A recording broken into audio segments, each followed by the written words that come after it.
네, 하나님 말씀 보겠습니다. 사도행전 8장 2절에서 13절입니다. 사도행전 8장 2절에서 13절 말씀을 오늘 우리에게 주시는 하나님의 말씀으로 받으시고 우리 한 목소리로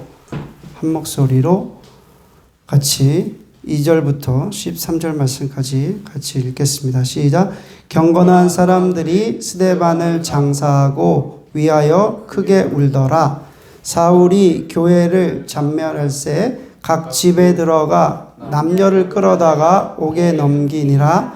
그 흩어진 사람들이 두루 다니며 복음의 말씀을 전할새 빌립이 사마리아 성에 내려가 그리스도를 백성에게 전파하니 무리가 빌립의 말도 듣고 행하는 표적도 보고 한 마음으로 그가 하는 말을 따르더라. 많은 사람에게 붙었던 더러운 귀신들이 크게 소리를 지르며 나가고 또 많은 중풍병자와 못 걷는 사람이 나으니 그 성에 큰 기쁨이 있더라. 그 성에 시몬이라 하는 사람이 전부터 있어 마술을 행하여 사마리아 백성을 놀라게 하며 자칭 큰 자라 하니 낮은 사람부터 높은 사람까지 다 따르며 이르되 이 사람은 크다 일컫는 하나님의 능력이라 하더라. 오랫동안 그 마술에 놀랐으므로 그들이 따르더니 빌립이 하나님 나라와 및 예수 그리스도의 이름에 관하여 전도함을 그들이 믿고 남녀가 다 세례를 받으니 시몬도 믿고 세례를 받은 후에 전심으로 빌립을 따라다니며 그 나타나는 표적과 큰 능력을 보고 놀라니라. 아멘. 오늘 말씀을 통해서 복음 전파라는 말씀을 나누도록 하겠습니다. 이번 주일은 성령 강림의 12번째 주일입니다. 하나님의 복음이 예수 그리스도를 통해서 복음이 이제 완성이 되었습니다. 자, 예수 그리스도를 통해서 복음이 완성이 됐고 또 성령 하나님을 통해서 이제 오순절날에 성령님을 우리에게 보내주시고 이제 각 사람에게 내려오셔서 또 내주하여 주셨습니다. 이제 하나님의 복음이 어떻게 전파가 되는지 예수님께서 이 땅에 오신 지 2000년이 넘었죠. 또 성령 하나님께서 우리와 함께 하시고 또 우리 각 사람에게 내려오시고 내주하여 주신 그 시간이 2000년이 넘었습니다. 그래서 성령님께서는 우리와 함께 하여 주심으로 이제 복음을 전파하게 하신다는 거예요. 그래서 성령님이 함께 하시는 곳에는 늘 복음이 전파되게 돼 있다는 거예요. 그래서 오늘 본문 말씀은 이제 빌립 집사님의 그 사마리아 전도 사역에 대해서 이제 기록이 되어 있습니다. 자, 사도행전 8장은 교회사적으로 굉장히 중요한 의미가 있습니다. 사도행전 8장이 왜 교회사적으로 중요한 의미가 있냐면 빌립 집사님의 그 사마리아 사역으로 말미암아 이제 예루살렘과 온 유대와 사마리아 땅끝까지 이어주는 그 교량적 역할을 하기 때문에 그렇습니다. 그래서 사도행전 8장은 이제 유대에 갇혀 있었던 이제 예루살렘에 갇혀 있었던 그 복음이 이제 나아가는 온 땅 세상 끝까지 나아가는 그 교량적 역할을 하는 장이 바로 사도행전 8장입니다. 사도행전 8장 이전까지는 복음이 유대와 예루살렘 안에만 머물러 있었다는 거예요. 이제 사도행전 8장을 기점으로 이제 복음이 예루살렘으로 떠나서 사마리아 땅끝까지 본격적으로 전해지기 시작했다는 것입니다. 여러분, 그 복음이 한국에까지 전해졌는데 한국에는 언제 우리 개신교가 들어왔을까요?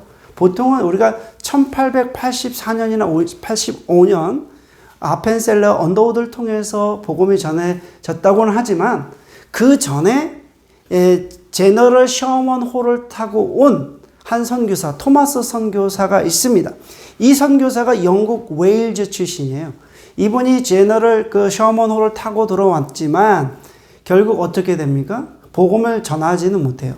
복음을 전하지는 못하고 붙잡혀서 죽게 되죠. 그런데 그 죽을 때 본인이 전해준 그 성경이 마찬가지로 그 성경을 받은 그 병사가 자기 집에다가 벽지나 해제하고 벽지에 붙여 있다가 그리고 그 벽지에 이것을 보다 보니까 나중에 그것을 보고 회개했던 일들이 기록되어 있습니다. 예루살렘에서 시작했던 복음이 사마리아를 거쳐서 이제 어떻게 한국에까지 들어오게 됐다는 거예요. 여러분, 이처럼 우리가 이제 빌립 집사님의 그 사마리아 선교 사역을 통해서 이제 지상 명령이 본격적으로 이제 실천 단계가 이루어지고 있다는 것을 우리가 잘 알 수 있습니다. 이제 예루살렘에 머물렀던 그 예수님의 그 지상 명령이 결국 이제는 이 사마리아 전도 사역을 통해서 이제 실천으로 나아가게 되었다. 그러므로 사도행전 8장은 교회사적으로 굉장히 중요한 의미가 있다는 거예요. 자, 그래서 이 사건을 통해서 이제 유대인들과 사마리아 어떤 민족 간의 분쟁이 해결되는 것을 볼 수가 있거든요. 그래서 오늘 주시는 말씀을 통해서 영적 교훈을 살펴보겠습니다. 첫 번째는 교회에 대한 어떤 핍박 있잖아요. 이 핍박은 교회 성장의 동력이 됩니다. 자, 4절 말씀을 읽겠습니다. 4절 읽겠습니다. 시작. 그 흩어진 사람들이 두루다니며 복음의 말씀을 전할세. 여러분, 4절 말씀을 보니까는 스데반 집사님의 순교가 일어나서 스데반 집사님이 복음을 전하다가 결국에는 유대인들의 돌에 맞아서 죽게 되죠. 순교가 되고, 그리고 나서 보니까 이제 유대교의 이제 핍박이 아주 심해지게 됩니다. 그래서 사람들이 이제 예루살렘 교회에 있는 초대교회 성도들이 이제 흩어질 수밖에 없게 됐어요. 흩어지면서 그들이 어떻게 복음을 전했다라는 것이 4절 말씀인데요. 이제 예루살렘 초대교회 우리가 그 역사를 보니까는 이 초대교회 성도들이 어떻게 해요? 흩어진 불꽃처럼 가는 곳마다 복음의 불꽃을 뿌리게 돼요. 요즘 캐나다가 지금 불이 나서 지금 그죠? 산불이 나서 좀 위험하죠. 제가 그 하와이에 나온 불도 그것도 영상으로 보고 또 여기 지금 웨스트 캘로라에서 일어나는 그 산불이 나는 것을 이렇게 보니까는 이 불길이요, 이 불꽃이 이렇게 탁탁 튀면서 나가니까요. 거기다가 바람까지 불어버리니까 이건 진짜 걷혀볼 수 없어요. 지금 작년에 일어났던 산불보다 지금 4배가 지금 더 4배 면적을 태우고 있다고 그래요. 우리가 좀 이를 위해서 기도했으면 좋겠습니다. 기도하셔야 될 것 같아요. 지금 굉장히 지금 현재 이 캐나다 전체 한 256개 정도 지역에서 지금 불이 나고 있대요. 엄청 나는 거죠. 그런데 지금 사마리아 이 전도 사역은 결국에는 스데반의 어떤 순교와 또 유대인들의 어떤 핍박을 통해서 이제 복음의 그 불꽃이 지금 가는 모든 지역마다 불꽃이 지금 일어나고 있다는 것입니다. 이러한 사실을 통해서 우리가 알 수 있는 것은 교회에 대한 세상의 핍박은요, 도리어 교회 성장의 동력이 된다는 것을 우리가 알 수 있습니다. 우리가 핍박을 받는다는 것, 고난을 받는다는 것이 결국 교회가 성장하는데 동력이 된다는 것. 여러분, 예루살렘 교회가 일시적으로 핍박을 받았지만, 고난이 왔지만 궁극적으로 큰 유익을 가져다 줬는데, 어떤 유익을 가져다 줬냐면 첫 번째는 교회와 복음이 확산되는 계기가 되었다. 자, 예루살렘 교회 성도들은 핍박을 피해서 어떻게 도망갈 수밖에 없었고요. 예루살렘을 떠나서 사마리아를 갔고, 또 사마리아를 떠나서 이제 각 헬라적인 헬레니즘 지역으로 흩어지게 됐어요. 그런데 이들이 이 흩어졌던 이 성도들이 당시에는 만국어로 공용되었던 헬라어를 쓰는 성도들도 있었다는 거예요. 그러다 보니까 사마리아뿐만 아니라 이제 안디옥에 가게 되고, 안디옥까지 가서 거기서 이방인 첫 교회를 세우기도 합니다. 그러니까 이제 이런 교회가 받는 어떤 그 핍박은 교회 성장의 동력이 된다. 두 번째는 박해는 교회를 더욱 교회답게 만든다는 거예요. 여러분, 예루살렘 교회가요, 사도 베드로가 전도하고 이렇게 말씀을 전하니까 하루아침에 3,000명이 회개하고 5,000명이 회개하니까 예루살렘 교회 그 교회 수가 그냥 오늘날로 말하면 대형 교회로 성장하게 된 거죠.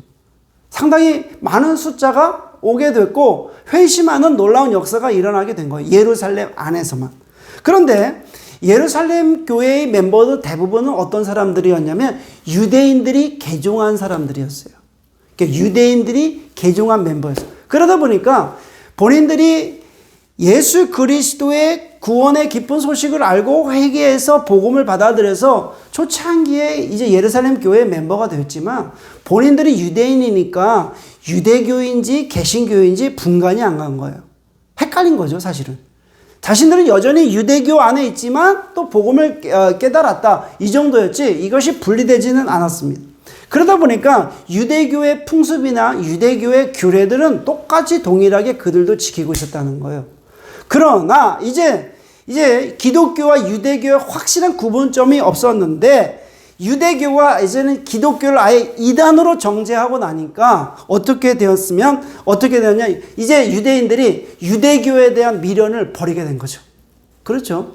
완전히 유대교가 이제 예수 그리스도를 믿는 사람들에 대해서 이단으로 이야기하니까 완전히 이제 유대인들은 유대교에 대해서 이제 미련을 버리게 된 것입니다. 이제는 교회의 머리 대신 예수 그리스도만 의지하게 됐다는 거예요. 교회가 이제는 교회답게 성장이 된다는 거예요. 교회의 머리는 누구십니까? 예수 그리스도십니다. 그러므로 이제 교회가 교회답게 성장됐다는 거예요. 박해를 통해서 성장이 됐다는 거예요. 여러분, 지난 3년 동안 팬데믹으로 인해서 조국 대한민국에 있는 교회가 7만 교회에서 1만 교회가 사라졌대요. 그러다 보니까 목사님들이나 선교사님들 늘 걱정을 하세요. 큰일 났습니다. 지금 한국 교회가 6만 교회에서 이제 7만 교회에서 1만 교회가 사라져가지고 지금 6만 교회 또 됐고, 그 다음에 이제 한 달에 없어지는 교회가 뭐 엄청나게 많습니다. 뭐 그렇게 이야기를 많이 하세요. 그리고 교회 걱정에 대한 이야기를 많이 하십니다. 그런데 여러분, 어떤 박해나 팬데믹의 이런 어떤 공포는 교회를 일시적으로 힘들게 할 수는 있지만 교회를 더욱 교회답게 만든다는 것입니다. 여러분, 교회가 무엇인지 다시 한번 생각할 수 있게 된다는 거예요. 우리가 모일 수 없는 상황에 있었으니까 우리가 다시 한번 모여서 예배 드리는 것이 얼마나 소중하고 귀한 것인 것을 우리가 알 수 있다는 것입니다. 그렇죠? 여러분, 우리가 예배를 못 드렸을 때, 우리가 온라인 예배 드렸을 때 여러분들이 평생 이렇게 온라인으로 드렸으면 좋겠다 라고 생각하는 사람도 분명히 있겠지만, 정말 하나님 앞에 우리가 모여서 함께 예배를 드렸던 사람들은 이게 어떻게 우리가 모여서 하나님께 예배 드리는 것이 얼마나 소중하다는 것을 알게 되었다는 것입니다. 아멘? 그래서 우리는 더 열심히 모일 수 있는 기회가 됐다는 거예요. 팬데믹으로 인해서 모든 것이 다 좌절된 것이 아니라 그 팬데믹에 대한 공포를 통해서 우리가 더 하나님께 나아갈 수 있는 계기가 되었다는 거예요. 그 다음에 세 번째 유익은 성도들은 박해를 통해서 그리스도의 고난을 이해했다는 것입니다. 초대교회 성도들은 이제 예수님을 직접 본 사람들도 있지만 예수님의 십자가의 고난을 본 사람도 있지만 대부분의 사람들은 예수님의 제자들로부터 전해 들은 거예요. 그 고난도 전해 들은 거예요. 그러다 보니까는 이제는 그들이 십자가의 고난을 얘기하고 십자가의 죽음을 이야기했을 땐 사실 와닿지 않는 거죠. 그런데 본인들이 박해를 통해서 고난과 박해를 받다 보니까 예수 그리스도의 십자가의 그 고난에 우리가 알게 됐다는 거예요. 여러분, 고난을 직접 우리가 체험하면 어떤 유익이 있을까? 한번 생각해 보십시오. 예수 그리스도의 고난의 깊이를 우리가 깨달을 수 있습니다. 여러분, 내가 아픈 사람이잖아요. 그러면 아픈 사람을 이해하잖아요. 우리가 고난을 받잖아요. 그럼 고난 받는 사람을 이해하잖아요. 박해를 받잖아요. 그럼 박해 받은 사람을 이해할 수 있습니다. 그러므로 여러분, 예수 그리스도의 고난에 우리가 직접 동참할 수 있다는 거예요. 그래서 초대교회 성도들은 박해로 말미암아 그리스도의 십자가의 그 고난의 깊이를 깨닫게 되고 또 예수 그리스도의 십자가의 고난에 직접 동참하게 되었다는 것입니다. 우리도 마찬가지입니다. 우리도 복음을 전하다가 우리가 삶의 과정 속에서 여러 가지 고난과 어려움이 있을 줄 압니다. 그런데 여러분, 우리가 받는 고난, 우리가 당하는 고난, 우리가 복음을 전하다 받는 고난, 또 신앙생활하면서 받는 그 고난에 여러분, 그 고난이 다가 아니라 그 고난을 통해서 그 고난은 성도에게 유익이 준다는 것을 깨달으시길 주의 이름으로 축원해 올립니다. 마지막에 성도들의 유익은 하나님의 뜻을 이루어가는 교회가 되었다는 거예요. 그러니까 예수님을 승천하시기 전에 뭐라고 말씀하시냐면 예루살렘 사람들을 나를 기다리지 마라. 이제는 온 유대와 오직 성령이 임하실 것인데 성령이 임하시면 온 유대와 사마리아와 땅끝까지 이르러 내 증인이 될 것이다. 이렇게 말씀하셨잖아요. 그런데 그러다 보니까 이 교회, 예루살렘 교회에 수많은 결신자들이 생겼어요. 그러면 어떻게 해야 돼요? 예수님께서 말씀하신 것을 지켜야 되잖아요. 그죠? 그런데 잊어버린 거예요. 온 유대와 사마리아와 땅끝까지 이르러 내 증인이 되라고 말씀하신 주님의 그 말씀, 명령을 잊어버리게 된 것입니다. 이제 예루살렘 교회는 그 길로 갔어야 되는데 그 길을 잃어버린 거예요. 그러므로 하나님께서는 핍박이라는 선미를 사용하셔서 성도들을 강압적으로 흩어버리신 거예요. 이처럼 외부의 핍박은요, 교회의 위기가 아닙니다. 외부의 핍박은 교회를 더 정결케 만듭니다. 여러분, 팬데믹을 통해서 교회가요, 더 정결하게 됐어요. 여러분, 7만 교회에서 6만 교회로 적어들었다? 그게 고민이 아니고 또 요즘엔 신학교회 안 간대요. 사람들이. 그런데 여러분, 신학생들이 부족하대요. 또 저는 그러면 그럴수록 더 하나님의 부르심을 받은 사람들이 여기저기서 일어나게 될 것이다. 여러분, 그런 핍박을 통해서 하나님의 교회를 더 정결케 만드시고 또 교회를 더 교회답게 만드시고 또 교회를 더 하나님의 뜻대로 성장시키신다는 거예요. 그러므로 교회가 시련을 당하고 있을 때 그때가 교회가 성장하는 기회인 줄 믿으시기를 바랍니다. 여러분, 우리가 고난이 위기가 아니라 고난이 곧 어때요? 기회입니다. 나에게 주는, 우리에게 주는 우리 개인의 신앙생활도 마찬가지예요. 교회도 마찬가지입니다. 자, 크게 두 번째는 복음의 진리는요, 사람들에게 화평케 하는 능력이 있습니다. 자, 6절 말씀 읽겠습니다. 6절입니다. 시작. 우리가 빌립의 말도 듣고 행하는 표적도 보고 한 마음으로 그가 하는 말을 따르더라. 아멘. 여러분, 빌립 집사님은 성령으로 충만했어요. 스데반 집사님 못지않게 이 빌립 집사님도 성령이 충만해서 이적과 기사가 많이 일어났던 것 같습니다. 그런데 이러한 표적이 일어났을 때는 복음을 전하는 전도자에게 하나님께서 이제 꼭 필요한 거였어요. 복음의 진실성을 확증하는 데는 꼭 필요한 상황이었어요. 그래서 이적과 기사가 일어났던 것입니다. 하나님께서 은사를 주신 거예요. 그런데 사실 여러분, 기적과 표적이 일어나는 것을 우리가 자세히 좀 살펴야 돼요. 예수님께서 기적을 베푸신 이유가 있습니다. 예수님께서 아무 때나 막 기적을 베푸신 게 아니에요. 예수님께서 기적을 베푸신 이유는 하나님께서 나를 보내셨다는 것. 하나님께서 나를 보내셔서 내가 하나님의 아들이심을 알리기 위해서 예수님께서 기적을 베푸셨다는 것. 초대교회에 여러분 일어났던 그 기적은 복음을 전하는 자들에게 정말 예수가 그리스도라고 하는 그 복음의 진실성을 확증하기 위해서 하나님께서 은사로 주신 거예요. 그런데 요즘 일어나는 은사와 기적을 보면은 여러분 분별해야 돼요. 극히 개인적인 것입니다. 이렇게 보면은 극히 개인적인 거예요. 여러분, 극히 개인적인 것은 하나님께서 은사를 베푸신 것을 보면은 교회 공동체의 유익을 위해서 주셨다고 확실하게 기록되어 있습니다. 하나님께서 우리에게 은사를 주신 이유는 교회 공동체 유익을 위해서 주셨는데 사람들이 그 은사를 어떻게 개인적으로 사용한다는 거예요. 그래서 우리가 교회 공동체의 유익이 아니면 우리가 의심해 봐야 됩니다. 이렇게 빌립 집사님이 말뿐만 아니라 큰 표적을 통해서 복음을 전하게 되었다는 거예요. 그래서 유대인들과 원수가 되었던 이 사마리아인들도 어떻게 한 마음 한 뜻으로 복음을 받아들이게 되었다라고 기록되어 있습니다. 여러분, 평소 사마리아인들은 이 유대인들과 원수처럼 지냈습니다. 왜 그랬을까요? 사마리아 지역은 북왕국 이스라엘의 수도였잖아요. 근데 북왕국 이스라엘이 사마리아에게 침입을 받고 무너져요. 북왕국 이스라엘이 BC 722년에 무너지다 보니까 여기는 어떻게 하면 무너지니까 다른 민족들이 와서 같이 살게 됐고 같이 결혼해서 살게 된 거예요. 그러다 보니까 사람들이 이제 결국에는 민족의 순수성을 잃어버리게 됐고 종교 자체도 이제 혼합적인 종교가 이 사마리아 지역에 있게 된 거예요.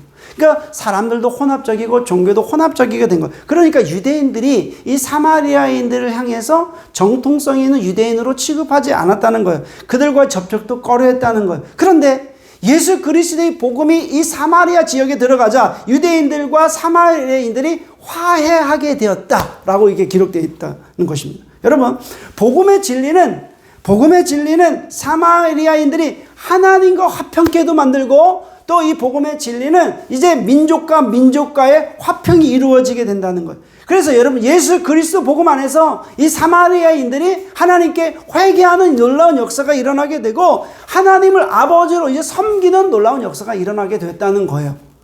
이처럼 여러분, 복음에는 하나님과 화평케 하는 능력이 있습니다.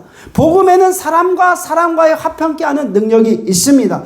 여러분, 복잡 다양한 이런 인류의 삶 속에서 또 세상에는 얼마나 많은 종교가 있습니까? 불교 있고 이슬람 있고 토착신앙이 있고 수많은 종교들이 있는데 이 복잡 다양한 세상에서 이것을 하나로 만들 수 있는 것은, 화평케 할 수 있는 것은 오직 기독교의 진리밖에 없습니다. 복음밖에 없습니다. 아멘. 여러분, 우리가 빌립 집사님이 이 귀한 복음을 전파한 것처럼 우리도 이 귀한 진리의 복음을 전파해야 될 줄 믿습니다. 여러분, 이 귀한 진리를 나만 가지고 있으면 안 돼요. 전파해야 돼요.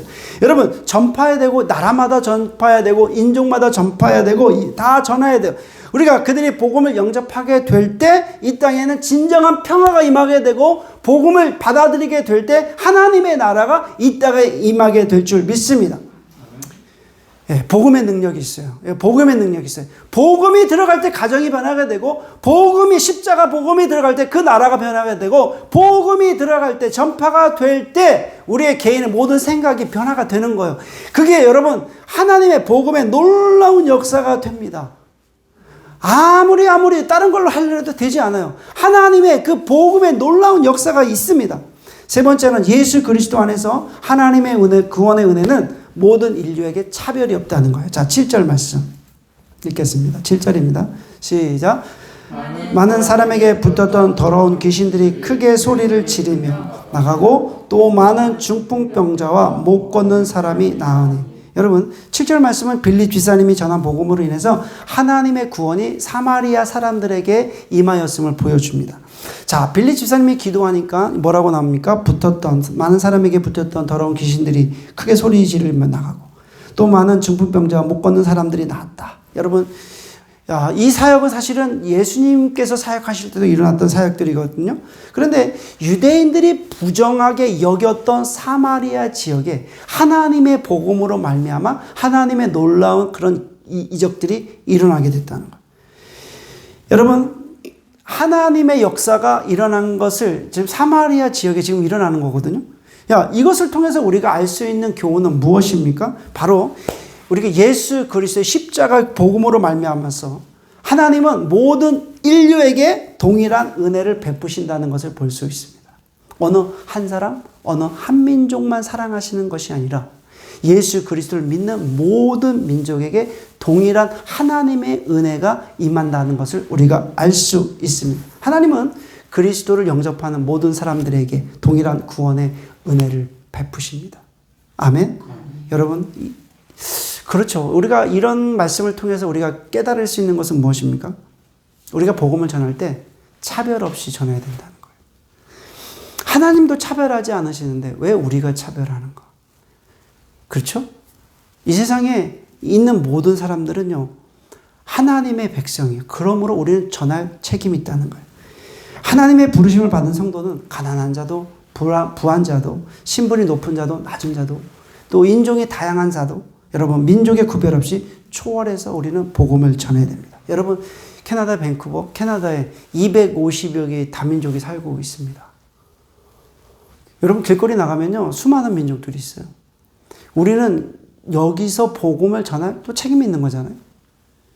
오늘 말씀을 통해서 여러분, 하나님의 복음을 차별 없이 증거하는 하나님의 성도가 되시기를 축원해 올립니다. 자, 마지막으로 네 번째는 복음 전도는 기쁨의 열매를 맺습니다. 자, 8절 말씀 읽겠습니다. 시작.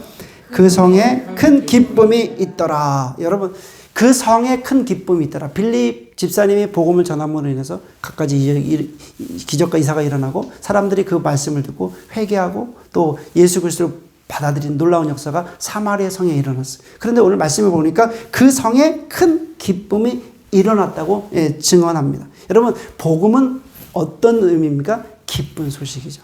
복자가 복된 복자에다가 기쁜 소식. 소리 복자. 그러니까 즐겁고 기쁘다는 거예요. 굿 뉴스라고 그러죠. 여러분, 이 기쁨은 우리가 일시적인 기쁨이 아니라 영원한 기쁨입니다. 지속되는 기쁨이. 왜냐하면 복음이 영생의 기쁨이기 때문에 한 번 받고 그냥 배터리처럼 충전했다가 다시 채워지. 그게 아니라 이 복음의 기쁨은 영원한 기쁨이에요. 지속되는 기쁨이에요.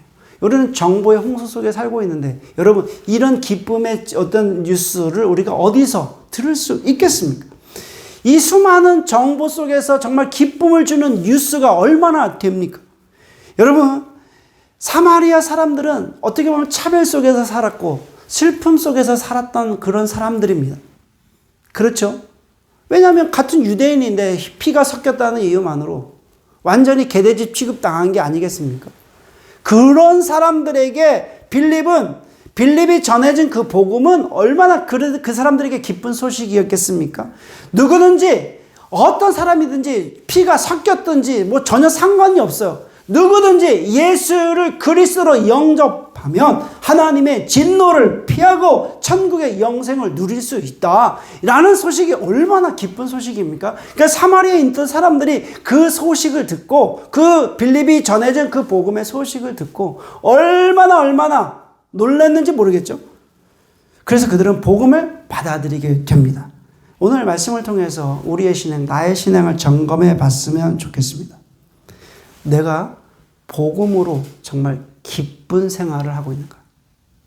두 번째는요, 내가 하나님을 찬양하고 또 범사에 감사하고 또 영생 소망에 대해서 내가 정말 즐거워하고 있는가? 그리고 세 번째는 나는 내가 만나는 이웃들에게 복음을 전파하고 있는가? 여러분들이 만약에 복음에 대해서 내가 기뻐하고 그래서 그 기뻐하는 것을 주변의 사람들에게 전하고 있다면 여러분 성공한 거예요. 또 만난 사람들에게 복음을 전하고 있다면 하나님의 부르심에 응답하고 있는 것입니다.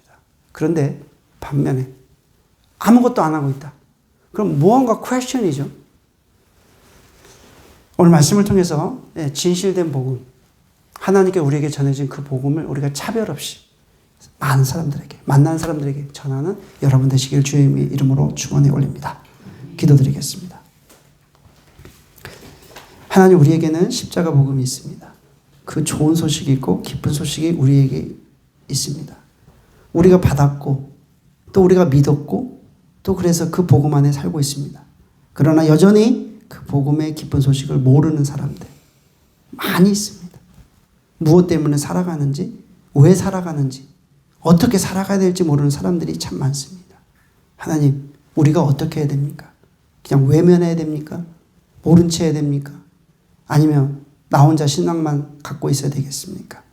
오늘 말씀을 통해서 내가 만나는 사람들에게 기회 있을 때마다 때를 얻든지 못 얻든지 복음을 전하는 우리의 삶이 될 수 있도록 주님께서 축복하여 주시옵소서.